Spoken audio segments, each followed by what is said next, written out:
Es curioso lo frágil que resulta ser la línea que divide lo cotidiano de los sucesos extraños que no podemos explicar, y las rutinas, aunque tediosas, de cierto modo nos ayudan a mantener un orden en el caos que nos rodea en todo momento. Ese día avanzaba como de costumbre del metro hacia mi oficina. Eran las 6 de la mañana, y aunque llevaba muy buen tiempo, decidí tomar un atajo a través de un callejón, aunque la verdad es que usaba ese camino para evitar a las hordas de trabajadores que pasaban como zombies por la calle principal. Entré al callejón y me percaté de que este se encontraba desierto y más oscuro que de costumbre.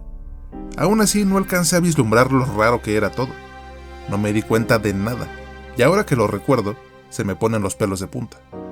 Todo quedó en un silencio sepulcral, y el lugar no era el mismo de siempre, pero aún así no pude ver esos pequeños detalles que me advertían que debía volver y tomarme el día, el mes, o incluso renunciar para siempre con tal de escapar de aquel lugar.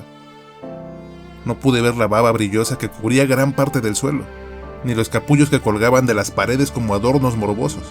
No vi que las nubes se movían a gran velocidad, y que el sol que me iluminaba se dividía en dos astros que lanzaban su luz desde dos direcciones diferentes. Tenía tanto sueño y me sentía tan harto que pasé por alto esos detalles. Lo cierto es que a mitad de callejón había algo a lo que mi mente le dio la forma de una vagabunda pidiendo limosna mientras silbaba una extraña canción.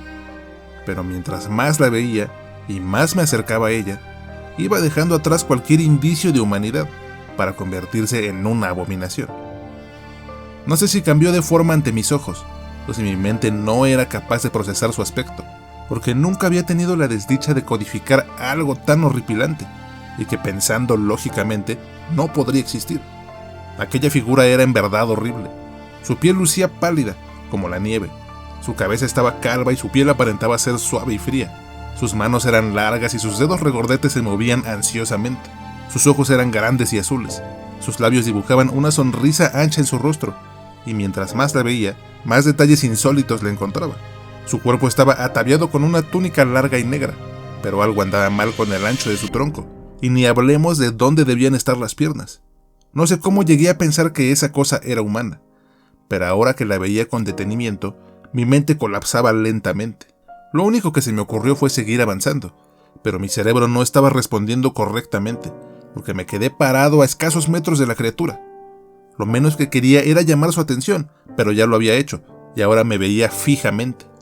Me parecía que había crecido notablemente ante mí, aunque para este punto ya no podía confiar en mi mente, así que comencé a girar para echarme a correr como una gacela de vuelta al metro, pero antes de que pudiera moverme, giró su abominable cabeza hacia mi posición. Dejó de silbar y me dedicó una mirada que me hizo olvidar cómo mantenerme en pie. Caí al suelo como un fardo y comencé a gemir desesperadamente. La criatura se acercó lentamente y me habló con una voz dulce que de inmediato me hizo sentir mucho mejor. ¿Estás perdido, muchacho? En un intento de justificar lo que estaba viendo, mi mente creó la idea de que tal vez esa cosa solo era una mujer con algún mal genético terrible.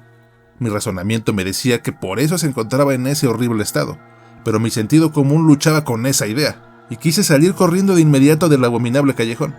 Así que le respondí con la voz más sutil y despreocupada que pude fingir. No, señora, estoy bien, solo me tropecé. Me levanté inmediatamente y me sorprendí de lo calmado que había sonado y de lo ágil de mis movimientos. ¿Acaso era eso a lo que llamaban instinto de supervivencia? A mí me parece que tiene un problema muy grave en su casa.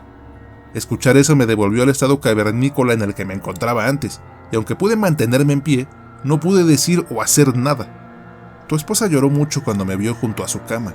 Ni siquiera tuve que matarla para que dejara de retorcerse. Creo que el horror la mató cuando le enseñé mi hermoso cuerpo de oruga. La expresión de su rostro era tan malévola y vigorosa que no pude evitar trastabillar y caí sobre unos botes de basura a mis espaldas. Ella intentaba acercarse más, pero parecía que moverse le costaba mucho trabajo, y ahí fue cuando vi la oportunidad de huir, pensando que no podría alcanzarme. ¿A dónde crees que vas? Esa huesuda mujer no fue suficiente. Tal vez si te como ahora mismo podrás ver sus restos dentro de mí. Su voz sonaba gélida, y no solo era el tono, sino que cada que abría la boca era como si un maldito congelador enfriara todo a su paso. No supe qué hacer, así que me levanté lo más rápido que pude, y mi mente trabajó en microsegundos. corrí frenéticamente hacia el metro en busca de ayuda, pero me di cuenta de que su lentitud era solo otro truco más, porque ahora se arrastraba violentamente y a gran velocidad a mis espaldas. Me faltaba el aire, sentía los jadeos y los chasquidos del movimiento de aquella criatura muy cerca de mí, y finalmente, con un esfuerzo sobrehumano, llegué a la avenida. Pero al girar, no había ninguna oruga humanoide persiguiéndome. El callejón estaba vacío y se veía mucho más iluminado que antes. Sentí un alivio tan grande que jamás podré expresarlo con palabras. Me había salvado de ser atrapado por esa horrible criatura, pero aún así, mi preocupación estaba lejos de acabar. Tenía que ir a ver a mi esposa. No sabía si me había vuelto loco o si lo que vi fue real, pero por si las dudas, decidí volver a casa de inmediato. Tomé el primer taxi que encontré y le exigí que me llevara volando a mi casa. Cuando llegué a mi hogar me sentía mucho más aterrado que antes y seguro se notaba que algo andaba mal, porque el chofer se mostró preocupado e incluso me ofreció llevarme a un hospital. Amigo, no es por mal, pero parece como si hubieras visto un fantasma. No se lo dije, pero hubiera preferido ver una docena de los fantasmas más atroces que esa criatura en el callejón. Le pagué y me bajé como un loco. Después entré a mi casa gritando el nombre de mi esposa, aunque lo único que conseguí fue darle un susto terrible. Gracias al cielo estás bien, amor. Fue tan horrible. Si tan solo la hubieras visto. Mientras hablaba jadeaba y lloraba sin control, pero me sentía un poco mejor por haberla encontrado viva y a salvo. ¿De qué hablas? ¿Qué te pasó? No sé ni por dónde empezar. Creo que me estoy volviendo loco, Itzel. Frank, cálmate. Me estás asustando mucho. Es que estaba en el callejón. La oruga me dijo que... Sé cómo suena, pero no era capaz de explicarle a mi esposa lo que me había pasado, y ella me abrazó muy preocupada. Luego me ayudó a sentarme y como pude le hablé de lo que vi en el callejón. Ella me escuchó sin decir una sola palabra, y cuando terminé mi relato, me miró con miedo y con recelo. Frank, creo que el trabajo te tiene muy mal. Llevas mucho tiempo cansado y con muchas presiones. Mañana mismo hablaré con Desmond en la oficina y te conseguiré el puesto del que te hablé la otra noche. No soporto verte así, y a ese ritmo te vas a infartar. Me voy a bañar, y de ahí iremos a tener un gran día juntos, pero escúchalo bien, no volverás a ese trabajo. Me quedé sentado en la cama como un niño pequeño, y luego Itzel se levantó, se desvistió, se puso una bata y se fue a la regadera. Mientras tanto me puse a pensar las cosas, y llegué a la conclusión de que debía ser, como ella decía, solo una mala pasada causada por el estrés del trabajo. Aunque muy en el fondo, seguía creyendo que lo que me había ocurrido era muy real, y que esa cosa seguía allá afuera acechándome. Me levanté para tender la cama, y luego de eso me pondría a hacer muchas más cosas, porque solo así podría olvidar lo sucedido. Pero cuando quité las cobijas, el horror volvió a penetrar en mi cuerpo como una flecha en un tiro al blanco. Bajo las sábanas había miles de orugas verdes y peludas que se arremolinaban y se movían caprichosamente sobre el colchón.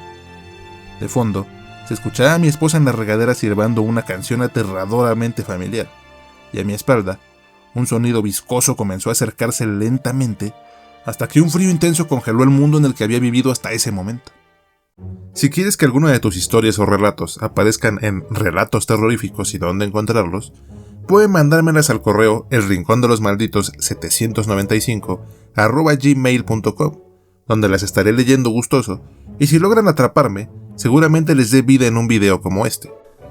Por último, quiero invitarlos al Patreon del Rincón de los Malditos, y si gustan apoyarme, les estaré eternamente agradecido. Todas sus aportaciones serán destinadas a mejorar este canal y para impulsar los otros proyectos en los que estoy trabajando actualmente. De igual modo, un like, un comentario y compartir este video son acciones que me ayudan más de lo que se imaginan, y agradecería profundamente si pudieran ayudarme de esa manera. Muchas gracias si han llegado hasta este punto, y vuelvan pronto para escuchar más relatos terroríficos y dónde encontrarlos.